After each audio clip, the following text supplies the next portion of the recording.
할렐루야. 7월 20일 월요일 매일성경 묵상입니다. 오늘 말씀은 이사야 3장 13절에서 4장 6절의 말씀입니다. 이번 주에는 비가 좀 많이 온다고들 하던데요.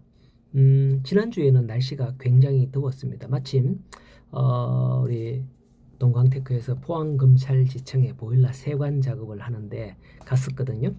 그 더운 데에 검찰청이니까요. 검사 한 분이 한 오전 몇 시인가 모르겠는데 새카만 그 법복을 긴 법복 있잖아요. 입고 법원 청사 쪽으로 검찰청에서 법원 청사 쪽으로 가시는 것을 봤는데 재판하러 가는 것 같았어요. 목사님들도 우리 그 성찬식 할 때 가운을 입잖아요.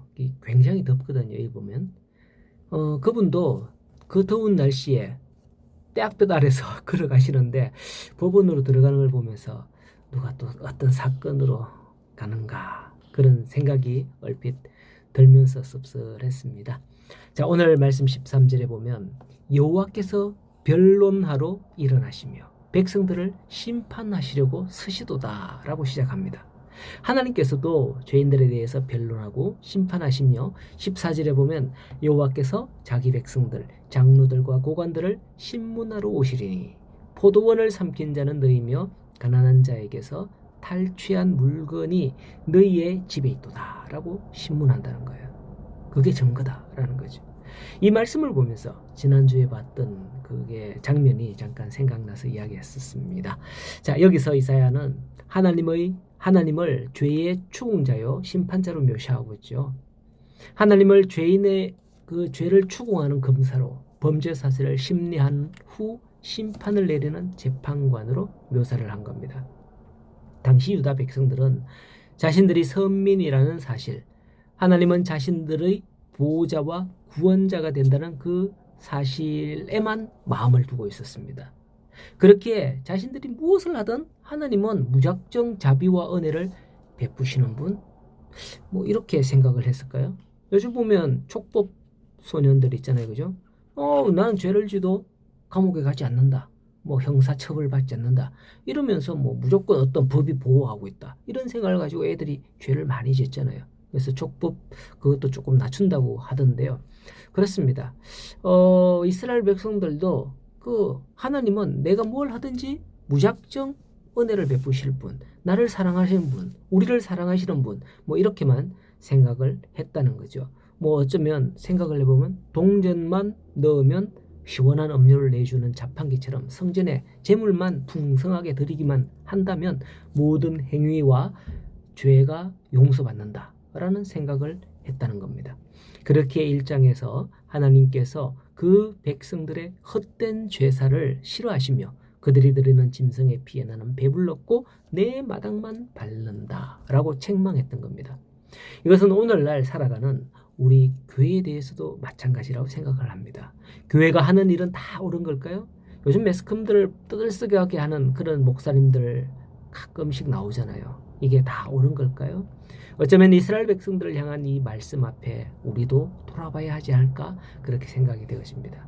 하나님은 자비와 사랑과 은혜를 베푸시는 하나님이시기도 하지만 악을 행하는 자들을 미워하시고 심판하시는 하나님이시기도 한 것임을 우리는 기억해야 된다는 거죠.